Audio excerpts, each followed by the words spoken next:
anong magiging epekto nga nitong pagliban.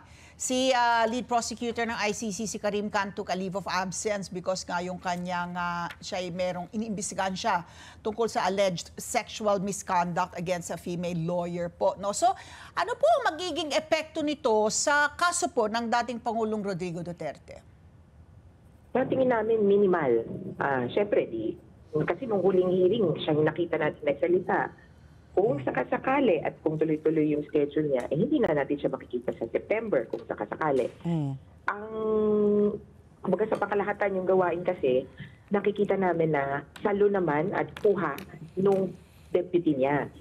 Manjiayen Yang. Nakita din natin to sa TV.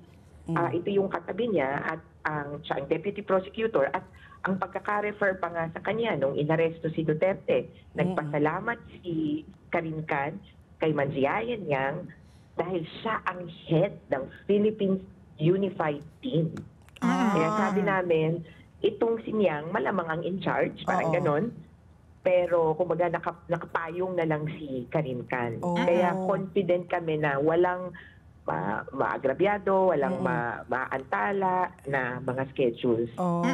So, yung follow-up question ko lang, Pat P. So, in terms of yung continuity na itong deputy prosecutor na si Niang at si Khan, no? Dalawa kasi yung deputy prosecutors who are going to take over, are on it. Ibig ko sabihin, simulat sa poll, alam nila may handle sila doon sa nitty-gritty at detalye nitong kaso. As prosecutor. So wala tayong dapat ipag-alala na, ay naku, parang kasi si Karim Khan yung talagang merong handle at alam na alam yung kaso. Oo, hindi. Kasi, ano din, yung sa dalawang deputy na yan, mukhang naghati din sila. Ito, hindi naman nila in-announce. Pero may sa prosecutorial strategy, may dalawang tutok yan. Isa sa legal, tapos isa sa parang investigation. Kasi dalawa ang role nila eh. Haharap sa korte, tapos yung isa mag-iimbestiga. Mukhang itong si Niang ang in charge sa, or may hawak dun sa mga kaso. Yung dalawang pending cases ngayon, siya ang isa sa tumatayong prosecutors. So, kumbaga, ito ang pangit man, pero wala akong maisip tirador. Ito ang tirador nila sa courtroom. Kasi yung dalawang kaso at yung isa, yung Said, ay mukhang malaki yung role niya. Ito katulad din natin, parang nauna lang ng konti itong Said case, pero yung ibang kaso kasi patapos na. So merong dalawang kaso yung ICC prosecutor na talagang puspusang trial, Said at saka Duterte kung sakasakali. Parehong nandito si Niang at mukhang siya ang kumbaga tirador nga. Okay. Ito, Attorney Chrissy, no? Itong, kasi medyo nakakagulat itong sexual misconduct na sinampa, no, laban kay Karim Khan. Yung mga ganito, how long does this take? And sabi mo nga, you don't think it's going to affect. But I'm just curious, kasi meron akong nabasa na parang, parang meron silang pinapakita, parang there's an insinuation na trinap itong si Karim Khan para magkaroon parang set up. Oo. I don't know, you're more privy to what's going on dyan sa ICC. Maybe you can share with us backstory ng sexual misconduct. Sexual misconduct. Siyempre, yung mga ganyan mas nakaka-curious. Pero naku, outsider din ako dito. Siyempre, hindi naman sasabihin sa akin.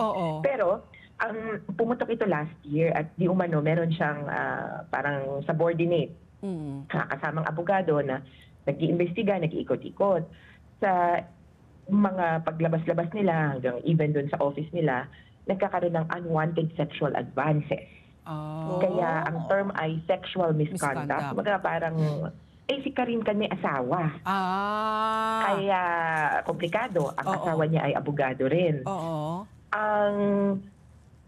Actually, nung unang pumutok, naka-frame siya at sabi ko nga, naku, posibleng madala tayo sa propaganda, kung baga na ganito, na itong si Karim Khan ay inaatake dahil at para mapigilan ng pag-issue ng warrant of arrest sa Palestinian situation. Kasi malakas noon talaga ang lobby ng USA. In fact, doon unang na-float yung sanctions. I-sanction yan para kumbaga matakot, ma-intimidate. Nung hindi gumagana, diniretso, kumbaga parang inoperate si Karim Khan. Yun yung unang maulinigan mo.